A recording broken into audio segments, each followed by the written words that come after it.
Azhikode Munambam boat service അടിയന്തരമായി പുനരാരംഭിക്കണമെന്ന് block Congress president PB Moidu. കരാറുകാരുമായുണ്ടായ തർക്കത്തെ തുടർന്ന് നിർത്തിവെച്ച അഴീക്കോട് മുനമ്പം ബോട്ട് സർവീസ് അടിയന്തരമായി പുനരാരംഭിക്കണമെന്ന് block Congress president PB Moidu ആവശ്യപ്പെട്ടു.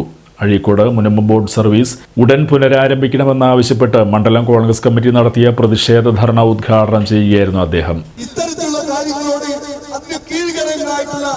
ജില്ലാ പഞ്ചായത്തും ബ്ലോക്ക് പഞ്ചായത്തും ഗ്രാമപഞ്ചായത്തും ഒക്കെ തന്നെ കാണിക്കുന്ന നിസ്സംഗത സ്വാഭാവികമാണ്. ആശാനങ്ങൾ ചെയ്യുമ്പോൾ ശിഷ്യൻ ഇങ്ങനെ ചെയ്യുന്നു, അത്രയും മാത്രം വ്യത്യാസമുള്ളൂ. പക്ഷേ ഇവിടെ ജനങ്ങൾക്ക്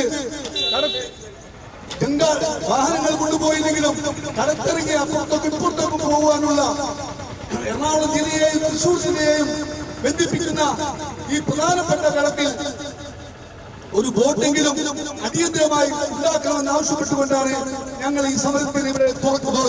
ഇതൊരു തുടക്കം മാത്രമാണ്. ഈ സമരം കൊണ്ട് കരാറുകാരനുമായുണ്ടായ തർക്കമാണ് ഫെറി സർവീസ് നിർത്തലാക്കിയതാണെന്ന് എല്ലാവർക്കും അറിയാവുന്ന കാര്യമാണെന്നിരിക്കെ പാലം നിർമ്മാണം തടസ്സമായി ഉന്നയിച്ച് തടിയൂരാനാണ് ജില്ലാ പഞ്ചായത്തിന്റെ ശ്രമമെന്ന് നേതാക്കൾ ആരോപിച്ചു. PP ജോൺ മുഖ്യപ്രഭാഷണം നടത്തി.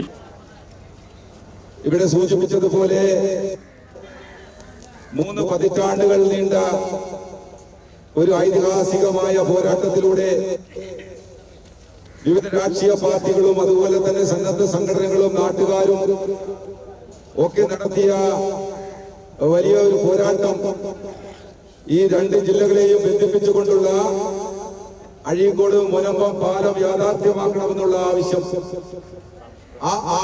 അംഗീകരിച്ചുകൊണ്ട് 2001 അധികാരത്തിൽ വന്ന ശ്രീ AK ആന്റണിയുടെ നേതൃത്വത്തിലുള്ള ഗവൺമെന്റ്, UDFന്റെ ഗവൺമെന്റ്, അന്ന് ഇവിടെ MLA ആയിരുന്ന ശ്രീ ഉമേഷ് ചള്ളിയിൽ കേരള നിയമസഭയിൽ ഒരു സബ്മിഷൻ മണ്ഡലം Congress committee president KM Sadath അധ്യക്ഷത വഹിച്ചു. PA Manaf, CA Rasheed, youth Congress മണ്ഡലം പ്രസിഡന്റ് എവിൻ സിൻഡോ, പ്രവാസി Congress block president Najeeb P Muhammad, PA Karunakaran, PK Chandrababu, PM Liyakath, AM Kamaruddin, PN Sukumaran, PP Stanley, PP Shaji, KM Faisal എന്നിവർ നേതൃത്വം നൽകി.